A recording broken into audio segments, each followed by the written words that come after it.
Bonjour à tous, bienvenue sur Sensation, en classe, pendant la récréation, dans le bus ou sur les réseaux sociaux. Le harcèlement scolaire est un fléau présent dans tous les établissements scolaires. Comment l'Académie de Normandie lutte contre ce phénomène? Est-ce que la prévention fonctionne? Le harcèlement scolaire peut-il réellement être éradiqué des cours d'école? Pour en parler avec nous, je reçois aujourd'hui Tony Dereberg, référent académique harcèlement en Normandie. Bonjour. Bonjour. Alors le harcèlement scolaire n'est pas une nouveauté, on en parle cependant plus aujourd'hui dans les médias et sur les réseaux sociaux. C'est également devenu l'une des priorités du gouvernement. Comment expliquer que le harcèlement scolaire ait toujours existé, mais que la lutte contre ce phénomène soit une priorité assez récente? Alors effectivement, on peut dire qu'on peut considérer que le harcèlement a toujours existé. On a tous en mémoire des situations qu'on aurait pu vivre dans notre parcours scolaire qui pourraient s'apparenter à du harcèlement, qu'on a pu vivre en tant que victime, témoin, voire éventuellement auteur. La politique publique de prévention du harcèlement n'est pas si récente que ça, puisque ça remonte quand même à une dizaine d'années. Donc, tout a commencé vraiment en 2010-2011 avec les États généraux de la sécurité à l'école, les assises nationales sur le harcèlement, qui se sont appuyés notamment sur les résultats des enquêtes de climat scolaire qui ont été soumises aux élèves et pour lesquelles les élèves ont répondu sur ce qu'ils pouvaient subir en milieu scolaire.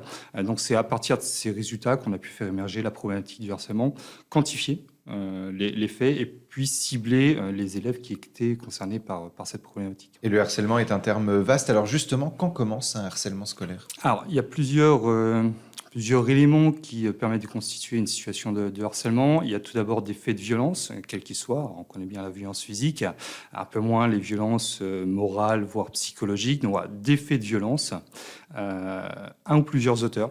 On a des situations pour lesquelles on a une pluralité d'auteurs. La durée, la répétition, ça c'est vraiment important. C'est-à-dire qu'à partir du moment où il n'y a pas de répétition, on ne peut pas parler de harcèlement. Ça ne veut pas dire qu'il n'y a pas un problème et qu'il ne faut pas s'en emparer. Donc vraiment cette notion de répétition et de durée, et on parle d'élèves qui sont en situation d'isolement, qui ne sont pas en mesure de se défendre. Donc la question de la disproportion des forces. Alors le harcèlement comprend donc les insultes, la violence physique et morale, c'est ce que vous venez d'expliquer. Le fait de rabaisser une personne pour ses origines, pour sa sexualité ou encore son handicap ou sa morphologie. La prévention est développée depuis plusieurs années dans les établissements scolaires. Est-ce que c'est un dispositif qui porte ses fruits? Alors c'est toujours difficile d'évaluer les effets d'une politique de prévention. Néanmoins, on peut constater au travers des interventions que les comportements changent, notamment au niveau des élèves. On a de plus en plus d'élèves, je pense notamment aux ambassadeurs contre le harcèlement, qui sont impliqués dans la prévention du harcèlement, qui sont donc acteurs de la prévention. Donc les comportements changent. Et puis on constate aussi une augmentation du nombre de signalements de situations de harcèlement.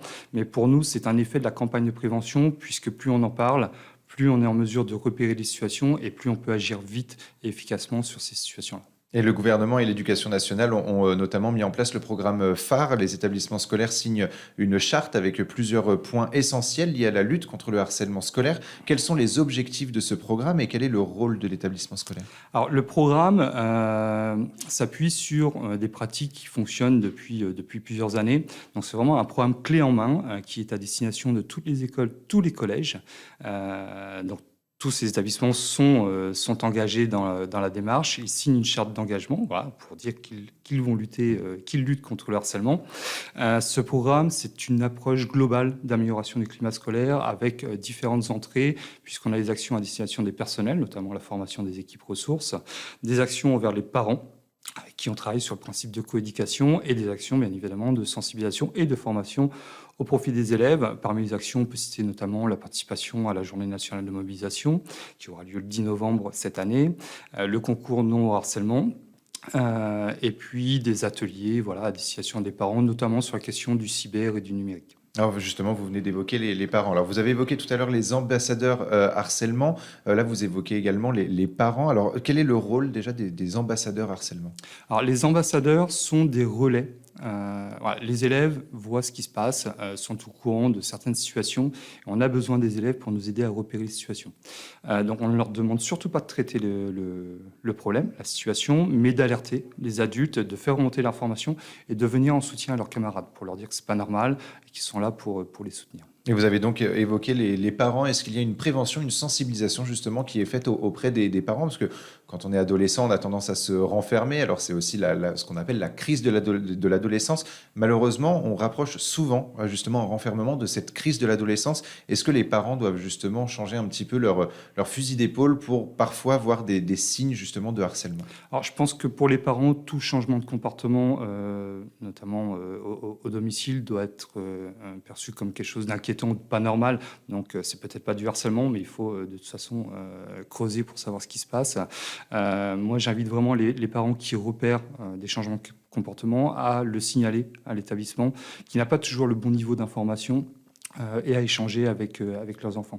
Donc on a vraiment un travail de coéducation à mener avec les parents qui sont aussi souvent démunis face aux problématiques liées au cyber, à tout ce qui est utilisation des réseaux sociaux notamment. Et les directeurs les directeurs d'établissements scolaires, mais aussi les professeurs et les assistants d'éducation sont-ils formés justement ou sensibilisés à savoir comment réagir face à un harcèlement?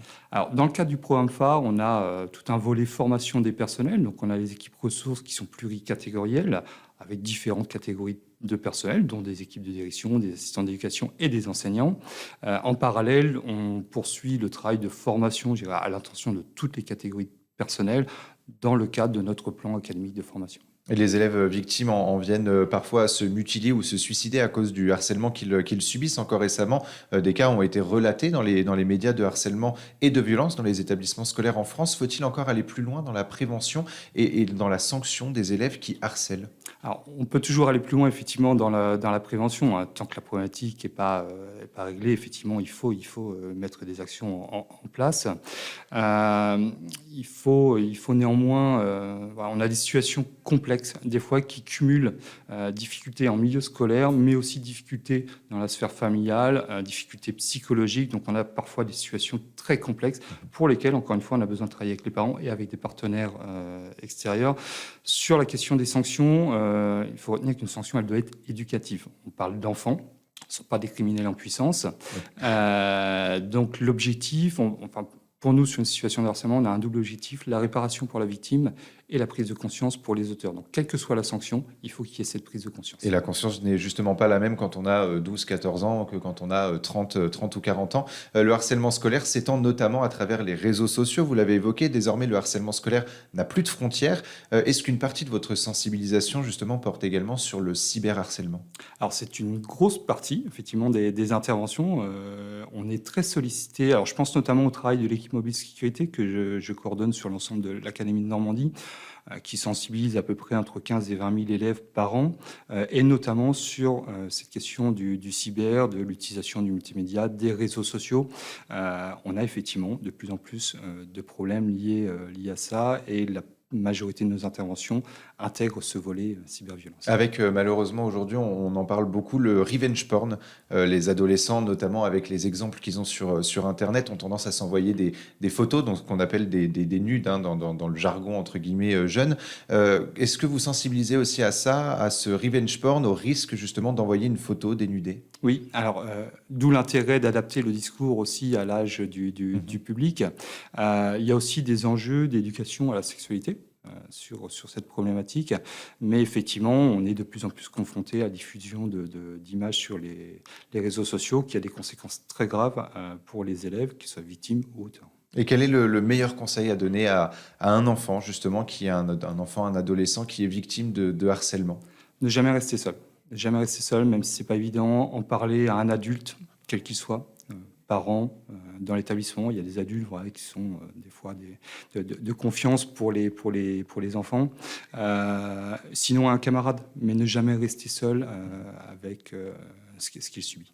Et est-ce que l'éducation nationale, mais aussi le gouvernement, ont pour projet de faire évoluer justement ces préventions? Là, on a des journées aussi spécifiques, hein, pour avoir de la sensibilisation, pour aller vers la prévention, pour aller vers les jeunes. Est-ce qu'il y a d'autres projets qui seront mis en place? C'est l'intérêt de phare, c'est que phare, il y a plusieurs niveaux d'engagement. L'idée, c'est d'aller encore plus loin dans la prévention du harcèlement et de développer de plus en plus d'actions de sensibilisation. Alors, sur le harcèlement, sur la violence, mais aussi sur d'autres domaines tels que les compétences psychosociales, l'empathie, le respect d'autrui et plus généralement le bien vivre ensemble. Merci beaucoup, Tony Dereberg, d'avoir été avec nous sur Sensation. Donc, si votre enfant est victime de harcèlement scolaire, un numéro gratuit existe, le 3020. Pour le cyberharcèlement, ça sera le 3018. Pour plus d'informations, on peut se rendre sur le site éducation.gouv.fr. Et pour revoir ou réécouter cette émission, rendez-vous sur notre site et notre application Radio Sensation.